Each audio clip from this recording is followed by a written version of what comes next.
What is up, vets? YouTube active duty.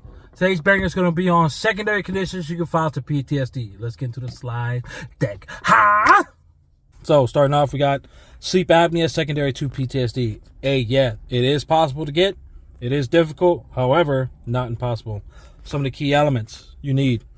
Your medical evidence needs to support the link and causation. So it's not just you going in, getting a sleep study, and then getting, OSA, sleep apnea diagnosed. Your medical evidence still need to support, hey, my PTSD is aggravating and causing my sleep apnea due to this.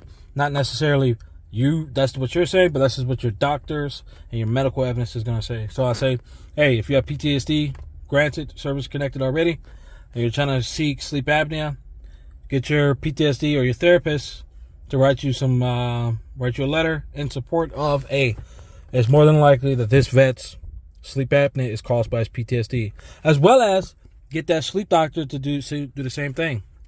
It's pretty much the sleep doctor saying, hey, we tested you, you have the diagnosis, we have, issued, and the veteran is required to use a CPAP machine, and from everything that we analyzed, it's more than likely that his OSA or sleep apnea is caused by his service-connected PTSD. So all you're really going to need, that's what the VA is looking for if you're seeking service connection. Second element is your personal lay statement. Elaborate, it's supposed to support your medical evidence that you've already submitted and fill in any gray areas of uncertainty. This vet, he added a couple of things secondary to his PTSD. To begin with, adding a mental health disorder. He added depression mixed with PTSD. As long as your medical evidence supports, you can mix additional mental health conditions with your already service-connected PTSD, as well as GERD, secondary PTSD, as well as to kidney disease and IBS, the same thing. Now, any secondary is possible as long as there's a strong medical evidence that supports the causation. So pretty much, if you're getting treated for PTSD, you're getting treated for IBS, GERD, or any other secondary condition that you're trying to explore, as long as your medical evidence can support the causation and aggravation, it can be secondary.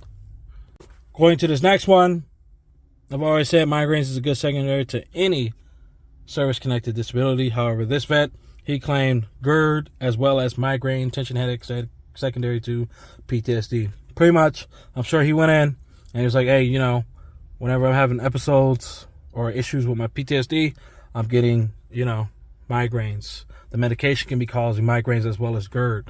So, it's up to you and your doctor to find the causation, find the link, get a service connected. And also, veterans can get anywhere from 0 to 50% for migraines and 0 to 30% for GERD. Next up, we got neuropathy. And vets, you can get anywhere from 0 to 100% depending on the ailments.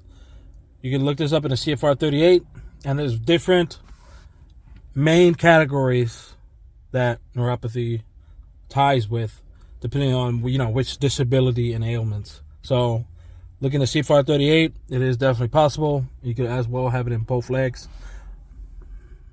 And lastly, we have this vet. He tried to put a couple of things in, as well as the two that he's secondary to his PTSD. He got granted.